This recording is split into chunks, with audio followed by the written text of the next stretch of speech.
And the passing game was the most effective part, but an injury late. And let's see what we can find out more about that and more about the 49ers in general with just one game left to go. Joining us now from The Athletic, your friend and ours, this is Matt Barrows joining us. Matt, Happy New Year. Good morning. Happy New Year to you, too. Last night, I would love your overall perspective on it because I did not think the Niners would beat the Lions, but they had their opportunities and a couple of interceptions and some untimely plays there. But other than that, I think the compete level, the desire to win, all that was on display. What was your overall thought of kind of where it went wrong and why they weren't able to win? Yeah, well, first of all, I'm with you. That was a question mark to me because there were all sorts of injuries heading into that game. I mean, it was a lot of areas an unrecognizable team. And, I've watched some really bad games this weekend from teams that were eliminated from the playoffs, just obviously weren't in it. There were a couple of exceptions. The Commanders Falcons game was good. The Packers Vikings game was good. All those teams are still in the playoff hunt. Every other game was terrible. And I thought, oh, gee, that's what the 49ers Lions is going to be. It's just going to be, one half-hearted effort from one team. But it wasn't. And you saw that in right at the beginning where Juwan Jennings blocked the Lions defensive back, not even out of the back of the end zone, almost out of the back of the stadium into the first row. So that was good to see. I mean, that's what the team leaders were preaching all week. And it was evident that it was receiving their ears. A good, to put it very basically, it was a very strong game for the offense and not a great game for the defense and the special teams. And Jake Moody had two misses, prominent. Just 4 days after Shanahan really gave him a solid backing, basically said, we think that this guy is going to be our kicker for the future. We're going to stick with him. Moody did not reward him with good kicking. And that includes on the kickoffs, too. A lot of those were short as well. So still think that's something that the 49ers are going to have to reassess. I just know that they don't want to have to do that.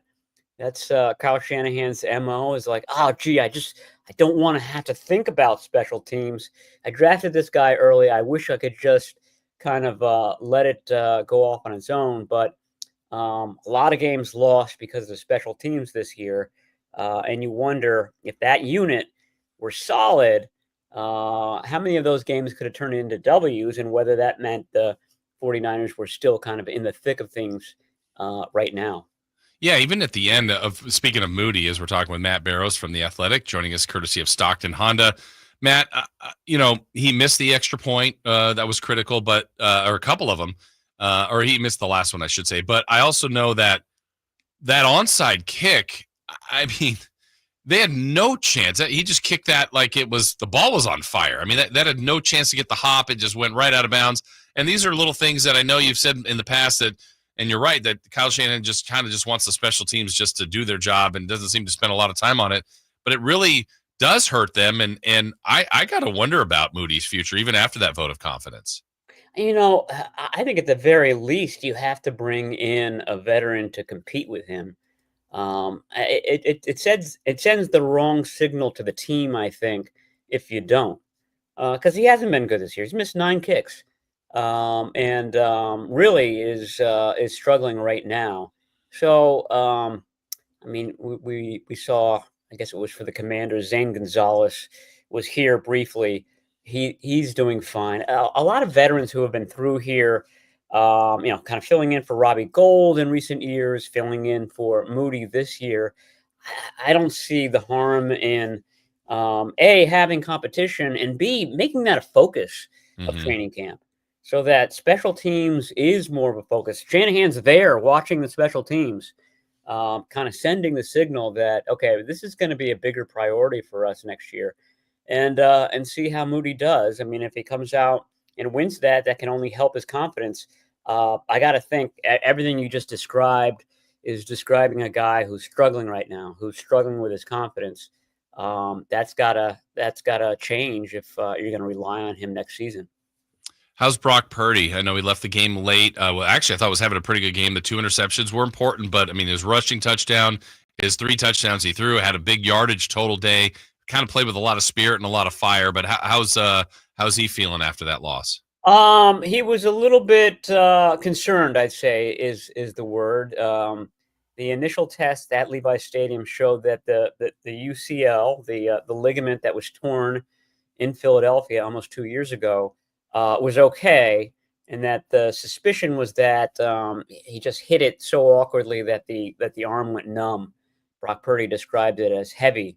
But when it is a surgically repaired part of your body, like I said, there was a concern level in Purdy, and he was going to get an MRI today.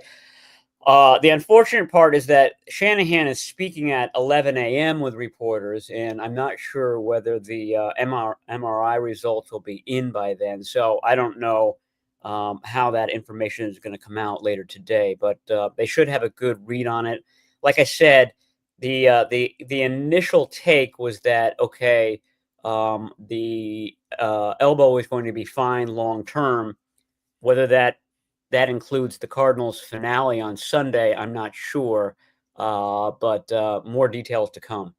Yeah, they do get the Cardinals to close things out. I guess I was going to follow there, but you're not sure. I mean, what would your gut feeling? You think we see Purdy, or I guess we have to wait and see about that MRI. Yeah, my gut is that I think we see Purdy Okay.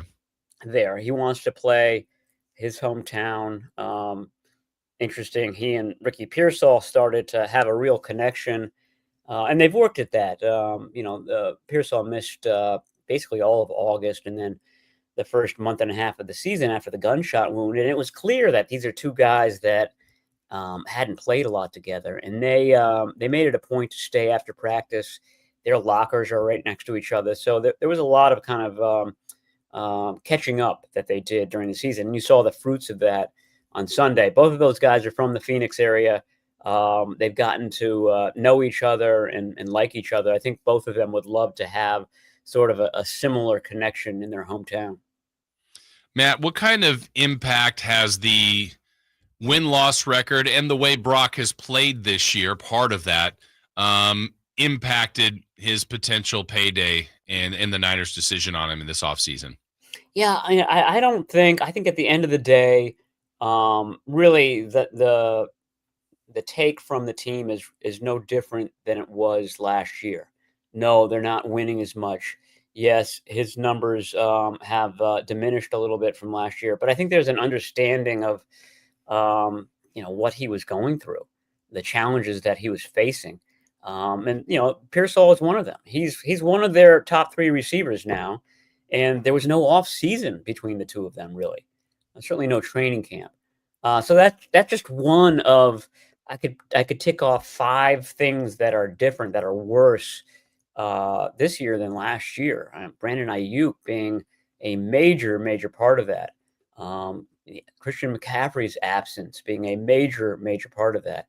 Deebo Samuel going through a dip, certainly at midseason when he was in the hospital with pneumonia, which wasn't the same guy for a few weeks. And so Brock Purdy had to deal with all of that.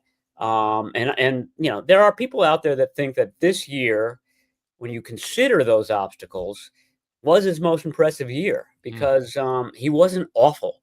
It wasn't as good, but we've seen some awful performances. I mean, I was talking about the bad games I was watching.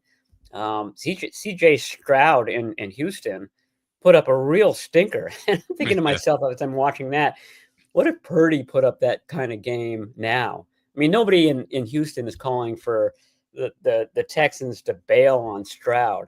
It's just the scrutiny that Purdy has to go through, I think, is higher because this big payday is coming. But like I said, I think the people inside the building understand and appreciate what he was going through this season. Obviously, there'll be a little bit of a different team no matter what. There'll be some, draft picks, some changes, but a lot of time when people think about significant changes, you go to coach, quarterback, GM, those kind of. I mean, I wouldn't expect anything that drastic. How about you for the 49ers offseason? Well, not head coach and GM, but I think defensive coordinator is on the table. I think special teams coordinator is on the table. we just discussed kicker. I think that what is it? The last 5 of the last 6 games, they've allowed a 100-yard rusher. That is not this team's MO. I mean, they've taken pride in their run defense and holding teams under 100 yards. Part of that is due to the offense, and it's a team game and things like that. But just not the performance on defense that you want to see. A couple of wide open targets in the end zone for the Lions yesterday. You saw John Lynch's reaction on a busted coverage. It's week 17. You can't have those anymore. And it was a bad game, I thought, for Nick Sorensen, who was gaining some momentum. I mean, he got a nice backing from Nick Bosa, some good outings recently. Yesterday's was not, and it wasn't just the Lions, incredible run game and their offense and their attacking styles. Some of them were self-inflicted wounds by the 49ers. So that's got to be something that John Lynch and Kyle Shanahan examine at the end of the season. And if they do look at defensive coordinator, I've seen plenty of Niner fans with the suggestion of Robert Saleh. Is that a marriage you could see reuniting at all? Yeah, it's not at the top of my list, and I'm not sure it's at the top of Robert Saleh's list. Mm-hmm. I'm not saying that there's any bad blood, but he's been here before, and I guess it was the 2019 season. That's when the 49ers brought in Chris Kasarik and sort of switched up that defense and forced him to switch it. That wasn't Robert Saleh's initiative. That was sort of foisted on him, and it worked.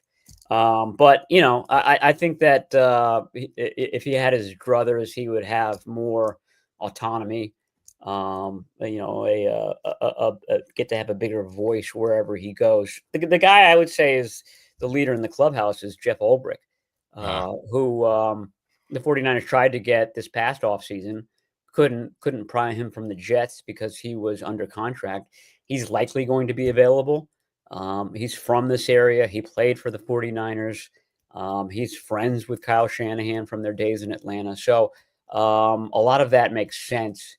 And you kind of might bring a bit of a how do you describe it? A cult of personality that that Sorensen doesn't have. That we've seen from Saleh, we've seen it from D'Amico Ryans. He sort of get the hype machine going, and that sort of helps the defense. So I think that is certainly something the 49ers will at least look into. To me, it's either Ulbrich or stick with Sorensen. All right, one last one in our final minute here, Matt. Draft needs. I mean, they're going to have a draft class coming up. There's plenty of areas they can attack. Where do you think they go most importantly in their draft? Line. And the question is offensive line or defensive line. And I think offensive line is probably the bigger need. I don't know whether this draft, around the 11th pick lends itself to that position. It's supposed to be a weak draft for offensive tackles, for example. It might be a good draft for guards, but I don't think that they're going to take a guard quite that early. So if they can't find the right fit there, I think that defensive line, I just gave you the stat about 100-yard rushers. Right. They could use another big body in the middle. I think watching the Rose Bowl will offer some candidates there. They could use another edge rusher, somebody kind of rotate with Bosa and Leonard Floyd. So that would be my guess. One of those two general positions, and they should. I mean, right now they've got the 11th pick. This is the team that doesn't like to take a lot of offensive tackles, but they would if they had the right guy there. Pick 11, and it might go up to pick 10. At least gets you in the vicinity of really kind of targeting maybe the best offensive tackle in the draft. They might have to trade up for that tackle, but it gives you some license that you don't have at other spots in the draft. All right, Matt. Well, we always appreciate checking in with you. We encourage everybody to check out all your work at The Athletic, and again, brought to you by Stockton Honda. Matt, thank you so much, and we'll talk to you again one final time next week. All right, sounds good. Talk to you then. All right, happy New Year to Matt Barrows there. We take the break. We come back. More to get to back into the Kings as well. A much needed win over Dallas. More reaction